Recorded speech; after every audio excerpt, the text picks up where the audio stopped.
అన్న నమస్తే. నమస్తే అన్న. ఏం పేరు? నా పేరు అనికేత్ యాదవ్. అనికేత్ యాదవ్. ఏం చేస్తుంటారు? ఏం లేదు, ప్రస్తుతానికి మా పార్టీకి టైం ఇస్తూ పబ్లిక్ సేవలు చేస్తూ ఉంటాం. మేము తిరుగుతూనే ఉంటాం. ఎక్కడ ఉండేది? ఎక్కడ? మేము ఇక్కడనే నటరాజ్ నగర్లో ఉంటాం, ఎర్రగడ్డ. ఓకే. ఇప్పుడు తెలంగాణ రాష్ట్రంలో కాంగ్రెస్ గవర్నమెంట్ నడుస్తూ ఉంది ప్రజెంట్ అయితే. సో అంటే కమింగ్ జిహెచ్ఎంసీ ఎలక్షన్స్ వచ్చే అవకాశాలు ఉన్నాయి గ్రేటర్ హైదరాబాద్లో. సో ఎట్లా ఉంటుంది రిజల్ట్స్ కావచ్చు, ఓటింగ్ కావచ్చు? అంటే 3 పార్టీలు ప్రధానంగా పోటీ చేస్తూ ఉంటాయి కాబట్టి సో ఎవరికి ఎక్కువ ఛాన్స్ కనిపిస్తూ ఉంది ఈసారి? చూస్తున్నాను అన్న, పబ్లికే జవాబు సమాధానం చెప్తారు. ఆల్రెడీ పబ్లిక్ మొత్తం చూస్తూనే ఉన్నారు, చేస్తూనే ఉన్నారు. ఎంత పరిపాలన అవుతుంది, ఎంతగానో మంచిగా డెవలప్మెంట్స్ అవుతుంది, పబ్లికే చూస్తున్నారు. ఏంది ఇప్పుడు ఈ కాంగ్రెస్ ప్రభుత్వం మీద మీ అభిప్రాయం ఏంది? అంటే ఇట్లా పాలన పరంగా చూస్తుంటే అభిప్రాయం ఏముందన్న, పబ్లిక్ మొత్తం మీరు ఏ పబ్లిక్ లో అడగండి, వాళ్ళే చెప్తారు. నేను కొత్తగా చెప్పడం ఏముంది, వచ్చినప్పటి నుంచి ప్రభుత్వం వచ్చి 2.5 సంవత్సరాలు కానీ వస్తుంది.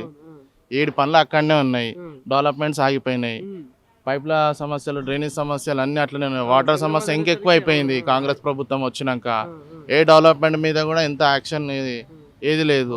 సమ్మర్ లో కూడా ధర్నాలు చేసి వాటర్ ట్యాంకుల విషయంలో చాలా ధర్నాలు చేసినాం అన్న, మేమే చేసినాం. బట్ ఇక మేము దానికి వాళ్ళు కూడా ఏమంటున్నా, పైనుంచి మాకేది రాంది మేము కూడా ఏం చేయలేమని అంటున్నారు వాళ్ళు కూడా.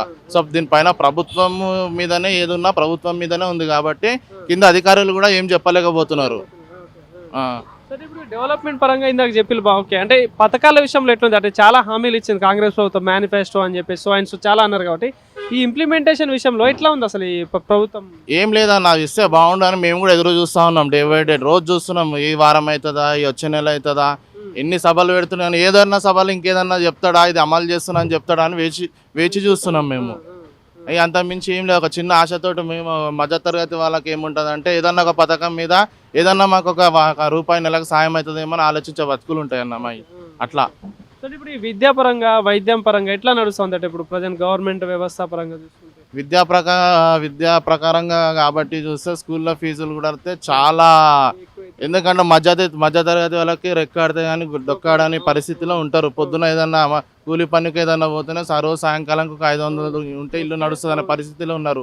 అట్లాంటి ఇప్పుడు వాళ్ళు ఉన్న సమయంలో పిల్లలకి స్కూల్ డ్రెస్సింగ్ కానీ ఏదన్నా బుక్స్ కొనాలన్నా కానీ ఫీజులు కట్టాలని చాలా చెప్పుకోలేని బాధలలో ఉన్నారు వాళ్ళు. అనేక కష్టకాలాలలో వాళ్ళు పొద్దున ఒక పని రాత్రి ఒక పనికి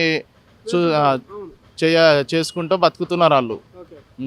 అంటే ఇప్పుడు ఇంతకుముందు ప్రభుత్వాన్ని పోల్చుకుంటే ఇప్పుడున్న ప్రభుత్వానికి తేడా ఏం కనిపిస్తుంది రాష్ట్రంలో? ఏముందన్న, 2 సేమ్ ఉన్నాయి, ఇంకేముంటుంది. తక్కడమే జోకినట్టు ఉంది. నా అటు పడతలేదు, ఇక్కడ పడతలేదు. తక్కడనన్నా ఇటన్నా వెయిట్ ఎక్కువైతే ఇటన్నా ఉంటుంది, పడకపోతే అట్టు ఉంటుంది. ఈ రెండింటి మధ్యలో అటు ఇటు కాకుండా ఉన్నది.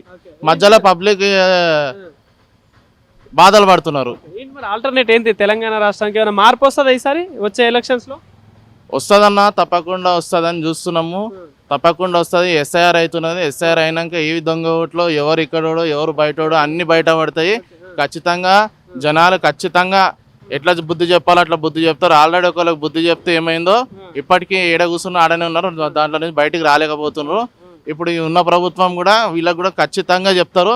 చెప్పినాక వాళ్ళకు కూడా ఈ 2 పార్టీలకి మంచి మార్పు కూడా తీసుకొచ్చి కొత్త పార్టీకి అవకాశం ఇవ్వాలని కూడా మేము కూడా చూస్తున్నాం. అంటే 10 ఏళ్ళు నేనే ముఖ్యమంత్రి అని ఇటు రేవంత్ రెడ్డి చెప్తాను, బీఆర్ఎస్ కూడా మళ్ళీ మాదే అధికారం అంటామన్నారు. ఏంది ఎట్లా ఉంటుంది అంటారు ఈసారి? ఏముందన్న, మళ్ళా నేనే ముఖ్యమంత్రి అని చెప్పుకోనికి సిగ్గుండాలి ముఖ్యమంత్రికి. ఎక్కడ పనులు వదిలేసి పబ్లిక్ని తగిలి పెడుతుంది కాకుండా, బాధ పెడుతుంది కాకుండా ఇంకేం ముఖం పెట్టుకుని మళ్ళీ పబ్లిక్ దగ్గరికి వచ్చి మళ్ళీ ముఖ్యమంత్రి చేయమని అడుగుతాడు. మళ్ళా ఈ వారంలో ఒక రోజు మొత్తం బై ఎలక్షన్ పెట్టుమాను, అవసరం లేదు. వచ్చే 5 ఏళ్ళ ఇంకో 2.5 ఏళ్ళ అవసరం లేదు. ఈ నెలలో పెట్టుమాను. ఈ నెలలో అన్ని అసెంబ్లీ మొత్తం బై పోలు పెట్టుమాను. చూద్దాం ఈసారి ఏది వస్తుందో. తప్పకుండా పబ్లిక్ చెప్తున్నా, తప్పకుండా బుద్ధి చెప్తారు, తప్పకుండా చెప్తారు. కేంద్ర ప్రభుత్వం ఎట్లా అనిపిస్తుంది రూలింగ్ పరంగా? కేంద్ర ప్రభుత్వం ప్రతి దానికి సహకారం అందిస్తూనే ఉన్నది. తెచ్చుకునే నిధులు తెచ్చుకుంటూనే ఉన్నారు. మళ్ళీ ఏమి ఇవ్వలేదు, గాడిది గుడ్డ అని చెప్తున్నారు. తెచ్చుకునేకన్నా సిగ్గుండాలి. ఇవన్నీ మాకంటే లేదు కాబట్టి ప్రజల ముఖం చూసి పైన పెద్ద ఏదో కూడా చేస్తుండు. ప్రజలను వీళ్ళు హింసిస్తున్నారు, వాళ్ళు హింసిస్తున్నారు కాకుండా ఏదో ఇద్దరు మధ్యలో చిక్కుకొని పోయిన తెలంగాణకి ఏదన్నా ఒకటి చేస్తూనే ఉన్నది. ప్రతి 3 నెలలకు ప్రతి 6 నెలలకు ఏదో ఒక సహకారంగా పంపిస్తూనే ఉంది. తీసుకొచ్చి పబ్లిక్ని డెవలప్మెంట్ మీద పెట్టకుండా బయట ఇన్వెస్ట్మెంట్ల మీద పెట్టి ప్రజల రక్తాలు వీడుస్తున్నారు. ఇట్లాంటి ప్రభుత్వం ఉంది ఇక్కడ. ఏంటి మరి నిజంగా తెలంగాణలో అంటే నెక్స్ట్ టార్గెట్ తెలంగాణ అంటున్నారు బీజేపీ నాయకులు అంటా ఉన్నారు. ఎందుకంటే గతంలో మొన్న జరిగిన ఎలక్షన్స్ పరంగా చూసుకుంటే 3 రాష్ట్రాలలో బీజేపీ వచ్చింది కాబట్టి సో నెక్స్ట్ తెలంగాణనే అంటా ఉన్నా. ఏంది సాధ్యమవుతుందా తెలంగాణలో బీజేపీ? ఎందుకు సాధ్యం కాదన్న? తప్పకుండా సాధ్యం అవుతుంది, తప్పకుండా సాధ్యం అవుతుంది. వస్తుంది అనుకున్న ప్రభుత్వం వచ్చిందా? ఎప్పుడు నేనే గద్ద మీద కూర్చుంటున్నాను, మనిషి గద్ద మీద కూర్చున్నాడా? ఇది కూడా అట్నే ఉంటుందన్న. తప్పకుండా పైనుంచి అన్ని వర్క్స్ అవుతా ఉన్నాయి. కేంద్ర ప్రభుత్వం చూసి నిధులు ఇచ్చి అసలు ఏమవుతుందో తెలంగాణ మీద కావాలని ఫోకస్ చేసింది. వచ్చిన ఏ ప్రభుత్వం కూడా కింద ప్రభుత్వాలు పట్టించుకుంటలేని పైన అధిష్టానంలో తెలిసింది కాబట్టి సో డైరెక్ట్గా తెలంగాణలో ఫోకస్ చేసింది. ఎవరి డైరెక్షన్ ఉంటే బాగుంటుంది మరి తెలంగాణలో బీజేపీ అధికారంలో రావాలంటే? ఏ లీడర్ ఉంటే కరెక్ట్ అనిపిస్తా ఉంది బీజేపీకి? లీడర్ అని నేను చెప్పలేమన్నా, అది ఏది వచ్చినా బీజేపీ వస్తేనే ఇక్కడ ఏదున్నా డెవలప్మెంట్. లీడర్ ఎవరైనా కానీ అది కానీ తప్పకుండా బీజేపీ హయాంలోని ఏదన్నా మంచి పబ్లిక్కి తక్లీఫ్ లేకుండా ఏ బాధలు లేకుండా డబుల్ ఇంజన్ సర్కార్ అన్నట్టు నిధులు రావడం డెవలప్మెంట్స్ అయితే అంటారు. ఎందుకు రావన్నా? తప్పకుండా రావు. సెంట్రల్ గవర్నమెంట్ నుంచి వచ్చే నిధులన్నీ వస్తున్నాయి, స్టేట్ గవర్నమెంట్ నిధులన్నీ ఎడిగిపోతున్నాయి అన్న, ఎడిగిపోతున్నాయి. డబ్బులే లేవు రాష్ట్రం దగ్గర అని మాట్లాడుతున్నాడు ముఖ్యమంత్రి. ఎప్పుడైనా చూస్తే అసలు దొంగలు లెక్క చూస్తా ఉన్నారు, అప్పు పుట్టలేదు, కేంద్రం డబ్బులు ఇవ్వట్లేదు అని మాట్లాడతారు. ఏంది దీనిపైన ఏం చెప్తారు అసలు ఒక ఓటర్గా ఏం చెప్పాలన్నా? తెచ్చుకుంటుంది నువ్వు, నడుపుతుంది తెలంగాణని కేంద్ర ప్రభుత్వం మీద. రాష్ట్ర ప్రభుత్వం సొమ్ము ఏం చేస్తున్నావు నీకు తెలవాలి, నీ ఎమ్మెల్యేలకు తెలవాలి. పబ్లిక్ ఎట్లా చెప్తారన్న? పబ్లిక్ ప్రతి ఒక్క ట్యాక్స్ కడుతున్నావు, పెట్రోల్ మీద తీస్తున్నావు, పప్పు మీద తీస్తున్నావు, ఉప్పు మీద తీస్తున్నావు, అన్నిటి మీద తీస్తావు. నువ్వు ఏది తీసుకున్నావు? పెట్రోల్లో నువ్వు పెట్రోల్ డైరెక్ట్ కేంద్ర ప్రభుత్వం తీసుకుంటావు, నువ్వు వ్యాట్ కట్ చేసుకోవా? అన్నీ ఉంటాయి అన్న. అట్లా ఏం లేదు, ఏ ప్రభుత్వం ట్యాక్స్ ఆ ప్రభుత్వంకి పోతుంది. ఏది ఉన్నా కానీ నువ్వు ఎంత డెవలప్ చేయాలి ఏం చేయాలన్నా స్టేట్ ప్రభుత్వం ఎంతలా బాధ్యత తీసుకోవాలంటే ఒక మ్యాక్స్ ఒక 80% 70% స్టేట్ ప్రభుత్వమే బాధ్యతలు తీసుకోవాలి, ఏ డెవలప్మెంట్స్ మీద అయినా దేని మీద అయినా కానీ. ఇట్లాంటివన్నీ మా ప్రభుత్వం పైసలు ఎందుకు పుట్టాయన్న? ఏడి తీసుకోవచ్చు ఇన్ని. ఇప్పుడు పాత ప్రభుత్వం అవునా నాకు చాలా నడుస్తున్నాయి. ఇప్పుడు నువ్వు ఒక పార్టీ ప్రోగ్రామ్ చేస్తున్నావు, నువ్వు అంతగనం చేస్తున్నావు, ఒక రాష్ట్ర అంతగనం పబ్లిక్ని మీటింగ్ పెట్టాలన్నా నీకు అంత డబ్బు ఎడికెళ్ళి వస్తుంది. అన్న మెస్సీని తీసుకొచ్చిండు, మెస్సీ వల్ల ఏమన్నా నీకు ఏమన్నా ఉపయోగపడ్డదా? అడుగుతున్నా, రాష్ట్ర ముఖ్యమంత్రి గారిని అడుగుతా, ఏమన్నా ఉపయోగం పడ్డదా? అన్ని కోట్లు పెట్టినా ఆ కోట్లు కనీసం కింద స్థాయికి ఏదన్నా చేస్తేనన్నా అంత ఇంత కొంచెం అన్న ఏదన్నా స్కిల్ ఆ గవర్నమెంట్ స్కూళ్ళల్లో ఏదన్నా చేసినా కానీ ఏదన్నా చేసుకున్నా కానీ యూజ్ అవుతుండే కదా అన్న. వాడు ఎవరినో తీసుకొచ్చి ఫుట్బాల్ ఆడితే అన్ని చూస్తే ఈయనకేమొస్తుంది, వానికి పేరు తప్ప.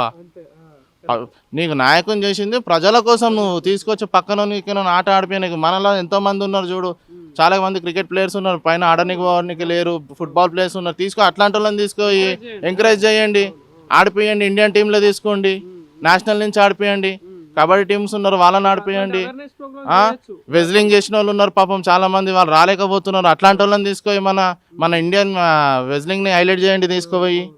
ఇంతగానో ఉన్నాక నువ్వు బయట తీసుకొచ్చి మన దగ్గర ఎందుకన్నా చూపించడము?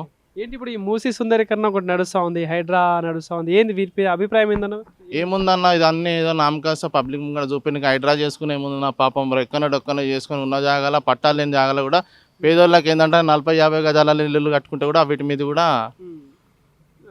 ఆక్రమణలు అవుతున్నాయి. పెద్ద ఇండస్ట్రీ లైన్ వాళ్ళు ఉన్నారు, చాలా మంది ఉన్నారు, రాజకీయ నాయకులు ఉన్నారు. మళ్ళీ వాళ్ళ జోలికి ఎందుకు పోతలేరో మాకు అర్థమవుతలేదు. చాలా ఉన్నాయి చెప్పుకుంటూ పోతా, మీకు సమయం సరిపోదు, నాకు రోజు సరిపోదు అన్న. అనేక సమస్యల మీద మేము ప్రతి దానికి పోరాడడానికి సిద్ధం ఉన్నాము. ప్రతి సమస్య మీద మా దగ్గర ప్రతి దానికి హోదా, ప్రతి ఒక్క హక్కులు కూడా మాకున్నాయి అడగడానికి గవర్నమెంట్కి. ఏం చెప్తారంటే ఈ ప్రజెంట్ కమింగ్ ఎలక్షన్స్లో అది ఎలక్షన్ కానీ ఎట్లుంటుంది, ఎవరెవరి మధ్య పోటీ కనిపిస్తుంది ఎక్కువ? ఏముంటుందన్న, ఇప్పుడు మొన్న బెంగాల్ ఎలక్షన్ చూసిండ్రు, ఎట్లా నడిచింది. సేమ్ అదే విధంగా రిజల్ట్ వస్తుందని తప్పకుండా డబల్ రిపీట్ అవుతుంది. ఇక్కడ ఎన్ని దొంగోట్లు వెళ్తాయో బయటికి చూడండి మీరు కూడా. ఒక్క మనిషి మీద 3 ఓట్లు ఉన్నాయి ఇక్కడ. అన్ని బయటికి వెళ్తాయి, అన్ని అవుతాయి. ఎవడు ఇక్కడోడు ఉన్నాడు, వాడు పాకిస్తాన్ వాడు ఉన్నాడు, ఇంకెక్కడోడు ఉన్నాడు, బంగ్లాదేశ్ వాడు ఉన్నాడు, శ్రీలంకలో ఉన్నాడు, అందరు బయటికి వెళ్తారు ఇప్పుడు దీన్ని తప్పకుండా మేము కూడా ముంగట అడిగేసి అధికారులకు కూడా మేము కూడా సహాయం చేస్తున్నాం వాళ్ళకు కూడా. థ్యాంక్ యూ అన్న. ఓకే అన్న.